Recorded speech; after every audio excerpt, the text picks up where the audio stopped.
November 1944, Eastern France. The temperature had dropped to just 8 degrees Fahrenheit. Freezing sleet hammered the roads. Mud swallowed boots and vehicle tires alike. Most soldiers were searching for shelter, wherever they could find it. But one American soldier was still standing alone in the darkness. No tent, no fire, no food, no relief. Just a young private holding his rifle beside a lonely road while hour after hour passed and nobody came for him. How does a soldier simply get forgotten? How can an entire chain of command fail to notice that one of their own had been left standing in deadly weather for nearly an entire day? And what happens when the most feared general in the American Army discovers it for himself? More forgotten stories are coming. Subscribe to stay with the journey. November 1944, Eastern France. The temperature was 8 degrees Fahrenheit. The rain had turned to sleet. The road was a river of mud. Patton's Jeep slowed at a checkpoint on the Metz road. A single soldier was standing in the middle of it. No shelter, no vehicle. Just a man with a rifle in the dark. Soaked through, standing in the kind of cold that stops feeling like cold after a while and starts feeling like nothing at all. Patton got out. The soldier snapped to attention the moment he saw the 3 stars. What Patton learned over the next few minutes would reveal a failure that stretched far beyond one forgotten checkpoint. This is the story behind the moment shown in today's title and thumbnail. A freezing soldier had been abandoned by the very system responsible for protecting him. While officers enjoyed warmth and comfort miles away, one young private was being pushed toward exhaustion and possible death without anyone checking on him. But Patton was about to find out exactly who was responsible. And once he started asking questions, the answers led somewhere nobody expected. The forgotten soldier's name was Private Earl Watson. He was only 21 years old, thousands of miles from home, and about to become the center of a lesson that everyone involved would remember for the rest of their lives. What Patton discovered next would test not only leadership, but accountability itself. Private Earl Watson was not a man anyone would have expected to be forgotten. He was 21 years old, from a small town in Georgia, and had only been in France for 6 weeks. Back home, he had been known as steady and quiet, the kind of young man who did what he was told without argument, the kind who believed duty meant staying in place no matter how uncomfortable things became. That belief was exactly why he was standing alone on that road. His position was simple: guard the checkpoint on the Metz road until relieved. Nothing complicated, nothing unusual, just a rotation like thousands of others happening across the front lines. He had arrived the previous night with full instructions, a clear handover, and the expectation that another soldier would replace him in the morning. At first, he stayed alert. Then the hours stretched. The darkness deepened. The cold became sharper than anything he had experienced in training. By dawn, no one had come. By midday, still no one. And when evening returned, Watson realized something worse than the cold. No one was even looking for him. What made it worse was not enemy fire or danger from the front. It was silence. The kind of silence that comes when systems fail in small, invisible steps. His squad leader assumed the relief had been arranged. The platoon sergeant believed the corporal had handled it. The corporal thought the lieutenant was responsible. The lieutenant, overwhelmed by other movement orders, never checked the map at all. Each assumption was harmless on its own. Together, they left a single man exposed in freezing sleet for nearly an entire day. Watson's boots were soaked through. His hands had stopped feeling like hands hours ago. Every passing vehicle felt like a possibility that never stopped. He tried to stay awake by pacing small circles, but the mud pulled at his legs like weight itself was trying to drag him down. Still, he stayed in position because leaving meant failure, and failure was something he had been trained never to accept. The danger was no longer just exhaustion. In these temperatures, prolonged exposure meant collapse, confusion, and eventually unconsciousness. A man could freeze standing up, and no one would realize until it was too late. And somewhere behind him, in a system that should have protected him, no one had yet noticed he was missing at all. How does an entire military chain of command forget a living soldier in freezing conditions? And what happens when that mistake finally comes to light? Patton stood in the largest bedroom for a long moment, taking in what he was seeing without speaking. The beds were neatly made, too neatly for a place that was supposed to be temporarily occupied.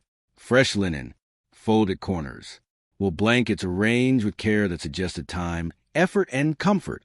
But what disturbed him was not the comfort itself. It was what it represented.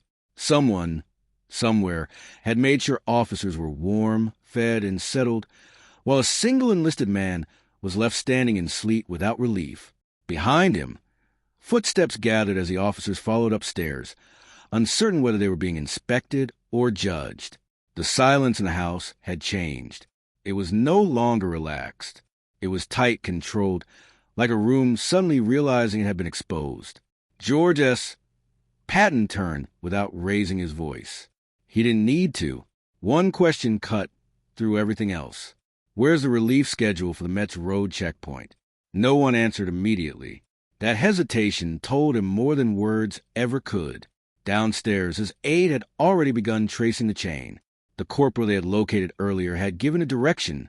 Marier, a small village just behind the line. That lead mattered, because it meant this wasn't just negligence in the field. It was closer to command space, where officers were supposed to be accountable, reachable, present. Patton returned to his jeep without another word.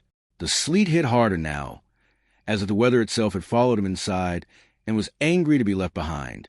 The drive to Marier was short, but every minute added weight to what he already suspected. This was not a single mistake. It was a system of assumptions collapsing on itself. When they reached the village, the answer was immediate. One farmhouse stood out in a way nothing else did. Warm light poured through every window. Vehicles lined the yard in a careless cluster. It did not look like a command post. It looked like comfort. Inside, laughter still echoed faintly. Patton stepped out of the jeep and walked straight toward the door. No announcement, no warning. Inside, officers were gathered around tables covered in food, wine, and firelight. The contrast was immediate: warmth, noise, and abundance against the image of a single frozen soldier left alone in the dark. And in that moment, the real question shifted from what had happened to how far it had gone before anyone decided to stop it. If officers were safe and comfortable just kilometers away, how long had Private Watson actually been left out there before anyone even noticed he was missing? The moment Patton entered the farmhouse, the contrast between the battlefield and the room hit harder than anything outside. Heat wrapped around him instantly, thick and heavy, coming from a roaring fireplace stacked with fresh wood. The kind of warmth that only exists when no one is thinking about scarcity, distance, or the men still outside in the cold. Inside, 11 officers froze mid-conversation. 3 captains, 7 lieutenants, 1 major. They had been eating for hours. The table was crowded with food that did not belong anywhere near a forward position. Roasted meats, preserved goods from the cellar, fresh bread torn apart by hand, and bottles of wine already half empty. Chairs were pushed back at careless angles. Jackets were off, belts loosened, boots left unlaced like the war was something happening far away instead of all around them. A gramophone in the corner still played faint music, slowly winding down as one of the officers rushed to stop it. For a second, no one spoke. Then the senior officer, the major, stood up so quickly his chair hit the floor behind him. That sound broke the silence more than any command could have. George S. Patton did not return the greeting. He didn't sit. He didn't remove his coat. He simply looked at the room as if it had already been written up in a report he was now reading for the first time. The officers tried to explain without speaking.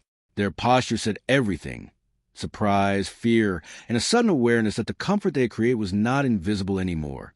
Patton walked slowly past the table. His eyes moved from the food to the wine, from the fireplace to the careless arrangement of gear in the corner. Everything told the same story: time, comfort, and distraction, things that should not exist together in a forward command environment during active operations. Then he stopped, not at the table, not at the officers, but at the realization forming in his mind. Somewhere in the last 24 hours, a chain of command had broken down so completely that one soldier had been left in freezing sleet, while officers ate and drank only minutes away. And worse, no one in this room had realized it was happening. Patton turned without a word and walked back outside into the cold night air, because now the problem was no longer just negligence. It was ignorance sitting inside leadership itself. But if officers were here, safe and warm, who exactly was still holding the line on the Met's road? And how long had they already been forgotten? The cold outside felt sharper after leaving the farmhouse, like the night itself had grown more aware of what was happening inside it.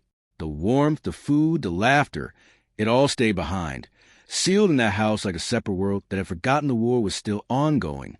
George S. Patton didn't speak on the drive back. His aide sat beside him, holding notes that now looked heavier than paper should ever feel. The chain of assumptions was no longer just a mistake.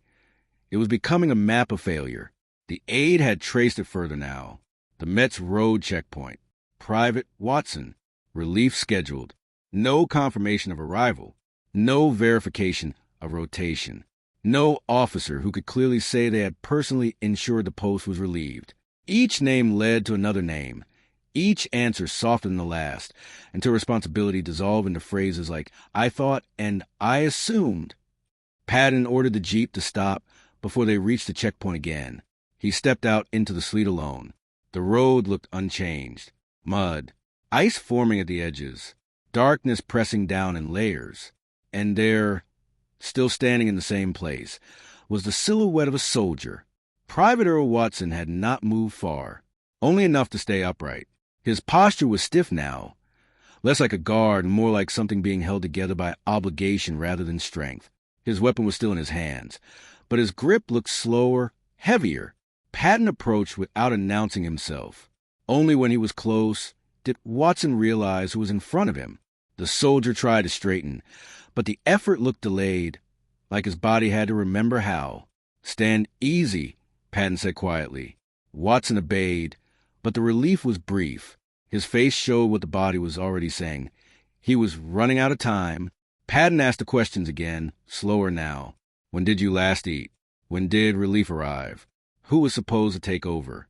Each answer confirmed the same truth. No one had come. No one had checked. No one had cared enough to verify. And for nearly a full day, one soldier had remained exactly where he was told, while an entire structure moved around him without noticing.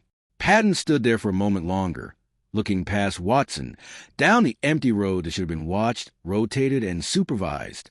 Then he turned slightly toward his aide. And the next decision he made would not just correct a mistake. It would expose how far that mistake had already spread. If one soldier could be forgotten in plain sight for nearly a day, how many other failures like this were already happening somewhere no one was checking?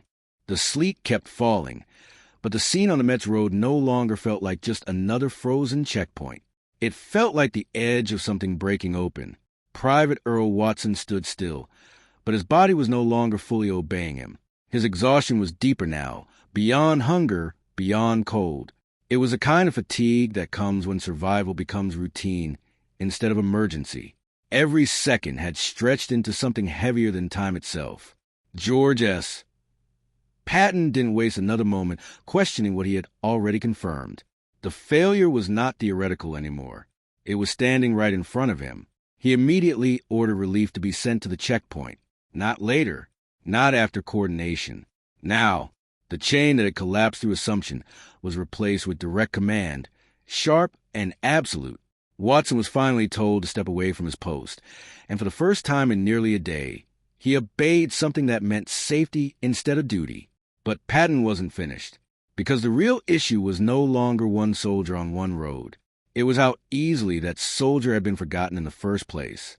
His aide received a second order, trace every link in the chain, every name, every assumption, every failure to confirm.